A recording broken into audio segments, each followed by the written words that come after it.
back today to continue to talk about all things involved in real estate and homes. Today I want to talk about home and different heating systems. Anywhere in the Pacific Northwest, how you heat your home is extremely important because we get pretty cold temperatures up here. It's also important because it can be expensive or it can be cost efficient. So you always want to think about when you're buying a home or when you're renovating a home, what type of heating system there is. There's many options ranging from baseboard heating to forced air to radiant heat to just heating with a stove or a fireplace. So let me talk about how some of those options work and what the pros and cons are of different things involved with that. So any kind of baseboard, well not any kind, but there's two main types of baseboard heating. There is electrical baseboard heating, and then there's radiant baseboard heating. So electric is just, you'll have baseboard units that are there with electrical circuit. They're controlled by a thermostat.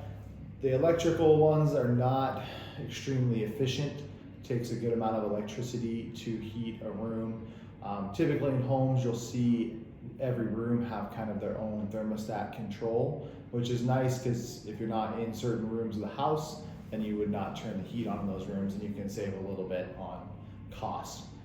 There are baseboard heating that is radiant heat. So in the baseboards is hot water going through, and then they all have little foils that let the heat radiate out into the room.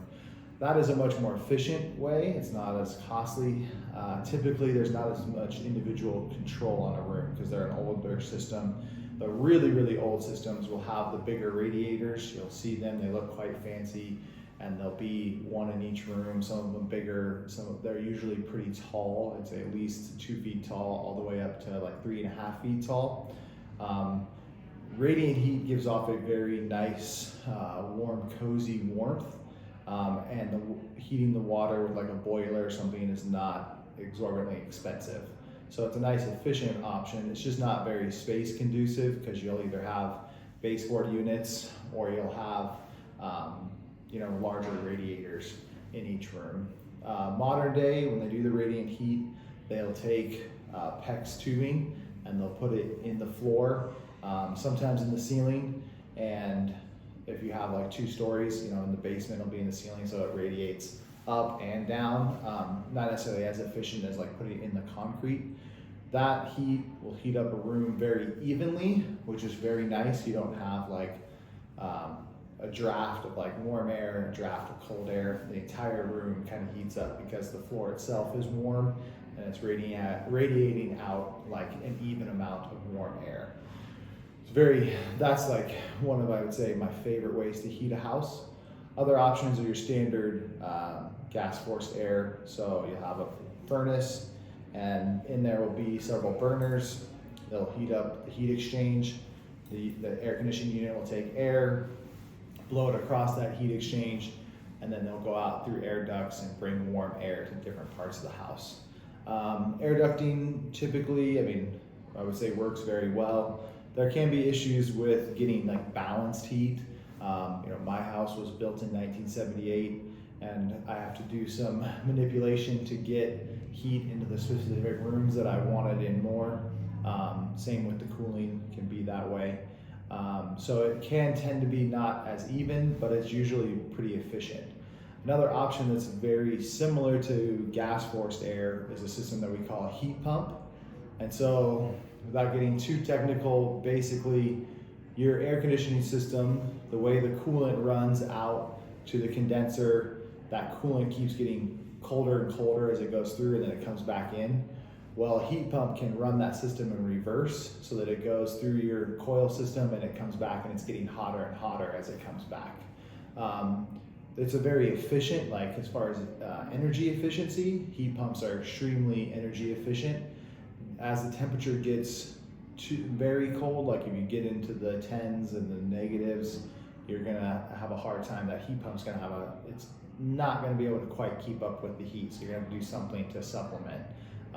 Whether that's electrical standalone units, but it's just going to be a little bit difficult. So you got to consider that. An alternative option that's very similar to the heat pump are mini splits. So mini splits are really awesome, efficient units. They get mounted on the wall. You do have to have like a 3-inch hole through the wall, and then there's no ducting though, which is really nice. So you have that unit on the wall, the refrigerant line goes out to a condenser, and that's a heat pump system, so it can run cooling and heating, and they're also pretty efficient. The only issue there is that you have that distributing hot and cold air in one isolated location. So whether that's getting spread through the whole house is a little bit difficult. In a bigger home, or maybe a bigger older home where you're not quite getting the air distributed the way you want, you can add a mini split as an option to supplement your system, which is really nice. Other options are, there are some people who have large fireplaces and they just burn firewood all year and keep the house warm. You can have pellet stoves, but you're definitely going to need heat. One of the things to consider on efficiency is what are you doing with that system. So if you have a great system, but your whole house is equipped with maybe single pane windows and you have a lot of them, you're losing a lot of heat out your windows. So we'd love to see double pane windows where the seal hasn't broken. There's really good insulation factor with the double pane. You can even get triple pane windows. We don't see that a ton, but option to have better insulation. You want to have insulation in your windows and your walls, ceiling, basement. It really helps with your efficiency. There's several other tips that you can do, but there's lots of things to know about a home. If you want to know more, reach out and we'd love to discuss with you.